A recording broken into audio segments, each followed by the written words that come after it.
நீங்க உட்காந்துக்கோங்க. நீங்க நின்னுட்டு இருந்தா எங்களுக்கு கால் வலிக்கும். ஸோ ப்ளீஸ் எல்லாரும் உட்காந்துக்கோங்க. உங்கள சில பேருக்கு ஒரு கிளியர் பிக்சர் மைண்ட்ல இருக்கும். அதாவது லைஃப்ல என்னவா ஆக போறோம், ஒரு டாக்டர் ஓய்வு ஏற்படலாம், சின்னதாக ஒரு கன்ஃபியூஷன் ஏற்படலாம். அவங்க எல்லாருக்குமே நான் சொல்லிக்கிறது என்னன்னா, எல்லா துறையுமே நல்ல துறை தாங்க. நீங்க எதை தேர்ந்தெடுக்கிறீங்களோ அதில் உங்களுடைய முழு ஈடுபாட்டோட உங்களுடைய 100% உழைப்பை போட்டீங்கன்னா அது யாரா இருந்தாலுமே வெற்றி நிச்சயம்தான். அதனால உங்களுக்கு பிடிச்ச துறையை நீங்க தேர்ந்தெடுங்க. உங்க அதில் இருக்கிற ஆப்ஷன்ஸ் எல்லாம் ஃபர்ஸ்ட் தெரிஞ்சுக்கோங்க. உங்க பேரண்ட்ஸ் கிட்ட டிஸ்கஸ் பண்ணுங்க, உங்க ஸ்கூல் டீச்சர்ஸ் கிட்ட டிஸ்கஸ் பண்ணுங்க. இந்த கெரியர் கைடன்ஸ் கொடுக்கறதுக்கெல்லாம் நிறைய பேர் இருக்காங்க, இந்த கெரியர் கவுன்சிலிங் கொடுக்கறதுக்கெல்லாம் நிறைய பேர் இருக்காங்க. அவங்க எல்லாரையும் மீட் பண்ணுங்க. இந்த மாதிரி ஒரு சந்தர்ப்பத்தில் நான் என்னுடைய ஒரு சின்னதாக ஒரு கெரியர் கைடன்ஸ் உங்ககிட்ட ஷேர் பண்ணணும்னு ஆசைப்படுறேங்க. பொதுவாக நம்ம ஒரு துறையை தேர்ந்தெடுக்கும் போது அதில் எவ்வளோ டிமாண்ட் இருக்குது அப்படின்றத நம்ம பார்ப்போம் இல்லையா. ஃபார் எக்ஸாம்பிள் மருத்துவம், பொறியியல் மட்டும்தான் நல்ல ஃபீல்டுன்னு சொல்லலாம். உலகத்தரத்தில் டாக்டர்ஸ், இன்ஜினியர்ஸ், லாயர்ஸ்லாம் அதிகமாகவே இருக்காங்க. இங்கே நம்மக்கிட்ட என்ன இல்லை அப்படின்னா, இங்கே நமக்கு எது இன்னும் அதிகமாக தேவைப்படுது அப்படின்னா நல்ல தலைவர்கள்.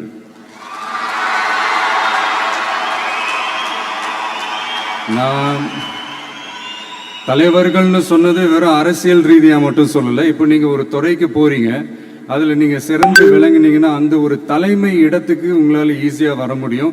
அதைத்தான் நான் சொன்னேன், இன்னும் நமக்கு நிறைய தலைவர்கள் தேவைப்படுறாங்க அப்படின்ட்டு. அது மட்டும் இல்லை, ஃபியூச்சரில் அரசியலும் ஏன் ஒரு கெரியர் ஆப்ஷனாக வரக்கூடாது, அப்படி வரணுன்றது என்னுடைய விருப்பம். நல்லா படித்தவங்க அரசியலுக்கு வரணுமா வேண்டாமா? உங்களை தான் கேட்குறேன். நல்லா படித்தவங்க அரசியலுக்கு வரணுமா வேண்டாமா? நல்லா படித்தவங்க தலைவர்களாக வரணுமா வேண்டாமா? ஓகே, ஆர்வம் எனக்கு புரியுது. பட் இப்போதைக்கு படிங்க, மீதி எல்லாம் அப்புறம் பார்த்துக்கலாம். அதே மாதிரி நீங்கள் படிக்கும் போதே மறைமுகமாகவே நீங்கள் அரசியலில் ஈடுபட முடியாது. எப்படின்னா ரொம்ப சிம்பிள். நீங்கள் ஒன்றும் இல்லை, நீங்கள் டெய்லி இந்த நியூஸ் பேப்பர்லாம் படிங்களேன். படிக்க படிக்க உங்களுக்கே தெரியும், ஒரே செய்தியை ஒரு நியூஸ் பேப்பர் ஒரு மாதிரி எழுதுவாங்க, அதே செய்தியை இன்னொரு நியூஸ் பேப்பர் இன்னொரு மாதிரி எழுதுவாங்க. ஒரு செய்தியை ஒரு நியூஸ் பேப்பரில் ஃப்ரண்ட் பேஜில் ஹெட்லைன்ஸில் போடுவாங்க, அதே செய்தியை இன்னொரு நியூஸ் பேப்பரில் கடைசி பக்கத்தில் கூட போட மாட்டாங்க. இங்கே நியூஸ் வேற, ஒப்பீனியன் வேற, செய்தி வேற, கருத்து வேறங்கிறது உங்கள் எல்லாருக்குமே தெரிய வரும். இப்போல்லாம் பார்த்தீங்கன்னா நிறைய இந்த மெயின் ஸ்ட்ரீம் மீடியாவுக்கு ஈக்குவலாக நிறைய இந்த சோஷியல் மீடியா சேனல்ஸ்லாம் இந்த நல்லது கெட்டதுன்னு இந்த ஒப்பீனியன்லாம் கிரியேட் பண்ணுறாங்கல்ல. அதெல்லாம் நீங்கள் பார்த்தீங்கன்னா ரொம்ப ஈஸியாக ஒரு நல்லதை கெட்டதாகவும் கெட்டதும் நல்லதாகவும் நல்லவங்களை கெட்டவங்க மாதிரியும் கெட்டவங்களை நல்லவங்க மாதிரி இந்த மாதிரி புரணி பேசி ப்ரொஜெக்ட் பண்ணுறதெல்லாம் இந்த மீடியா, சோஷியல் மீடியாலலாம் நம்ம பார்க்குறோம் இல்லையா. நீங்கள் எல்லாமே பாருங்கள், நீங்கள் எல்லாமே படிங்க, பட் எது உண்மை பொய்ன்னு மட்டும் அனலைஸ் பண்ண மட்டும் கற்றுக்கங்க. அப்போ தான் இந்த உண்மையிலே நம்ம நாட்டில் என்ன பிரச்சனை, நாட்டோட மக்களுக்கு என்ன பிரச்சனை, இந்த சமூக தீமைகள் பற்றிலாம் உங்களுக்கு தெரிய வரும். அது தெரிஞ்சுக்கிட்டாலே இந்த ஒரு சில அரசியல் கட்சிகள் செய்கிற இந்த பொய்யான பிரச்சாரங்களை எல்லாம் நம்பாமல் எது கரெக்டு, எது தப்பு, எது உண்மை பொய்ன்னு இதை அனலைஸ் பண்ணி பார்த்துட்டு நல்ல தலைவர்களை தேர்ந்தெடுக்கக்கூடிய ஒரு விசாலமான ஒரு உலக பார்வை உங்களால் வளர்த்துக்க முடியும்.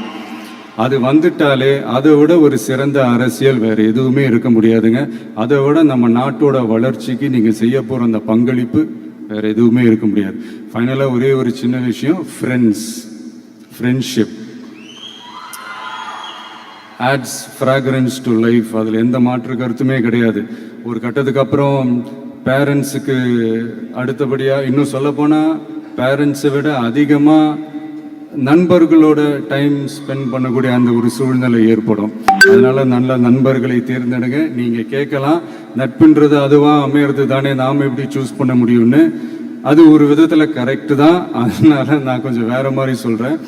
இப்போ உங்களுடைய இந்த நட்பு வட்டாரத்தில் இப்போ ஏதோ ஒரு விஷயம் தப்பாக இருக்குது அப்படின்னா, இப்போது அதில் சில பேர் இந்த தவறான பழக்கங்களில் ஈடுபட்டிருந்தாங்கன்னா முடிஞ்சால் அவங்கள நல்வழிப்படுத்த பாருங்கள்.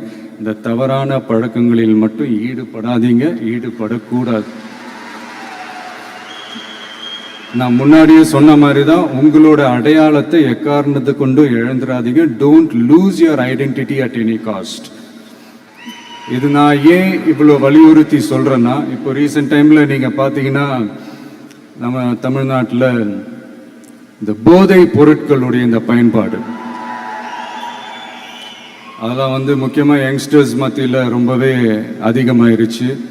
ஒரு பெற்றோர் என்ற முறையில், ஒரு அரசியல் இயக்கத்துக்கு தலைவர் என்ற முறையில் எனக்குமே ரொம்ப அச்சமாக தான் இருக்குது. சொல்லலாம், இப்போ வந்து இந்த போதை பொருட்கள்லாம் இதெல்லாம் கண்ட்ரோல் பண்ணுறது அரசோட கடமை, இதெல்லாம் வந்து யங்ஸ்டர்ஸ் இதிலேருந்து காப்பாற்றுறதெல்லாம் அரசுங்களோட கடமை. இப்போ ஆளும் அரசு அதெல்லாம் தவற விட்டுட்டாங்க அப்படின்றத பற்றிலாம் நான் இங்கே பேச வரல. அதுக்கான மேடையும் இது இல்லை. நான் என்ன சொல்ல வரேன்னா, சில நேரத்தில் அரசாங்கத்தை விட நம்ம லைஃப்பை நம்ம தான் பார்த்துக்கணும், நம்மளுடைய சேஃப்டியை நம்ம தான் பார்த்துக்கணும். ஸோ உங்களுடைய செல்ஃப் கண்ட்ரோல், உங்களுடைய செல்ஃப் டிசிப்ளின் அது மட்டுமே வளர்த்துக்கோங்க. Say no to temporary pleasures, say no to drugs. எனக்காக இது ஒரே ஒரு வாட்டி ரிப்பீட் பண்ணுறீங்களா? Say no to temporary pleasures, say no to drugs. இன்னும் ஒரே ஒரு வாட்டி please. Say no to temporary pleasures, say no to drugs. Thank you. இந்த உறுதிமொழியை நீங்கள் எல்லாரும் எடுக்கணும்ட்டு நான் ரொம்ப தாழ்மையுடன் கேட்டுக்கிறேன். மற்றபடி வேற ஒன்றும் இல்லை. இந்த தேர்வில் தேர்ச்சி பெற முடியாதவங்க, நினச்ச மாதிரி மார்க்ஸ் எடுக்க முடியாதவங்க ஒன்றும் லைஃப்பில் எதுவும் டிசப்பாயிண்ட் ஆகாதீங்க. வெற்றி தோல்வி ரெண்டுமே ஈக்குவலாக பேலன்ஸ் பண்ணி போக கற்றுக்கிட்டாலே போதும். தோல்வி நம்மக்கிட்ட வர்றதுக்கே பயப்படும். Success is never ending, failure is never final. So இது மட்டும் புரிஞ்சுக்கோங்க.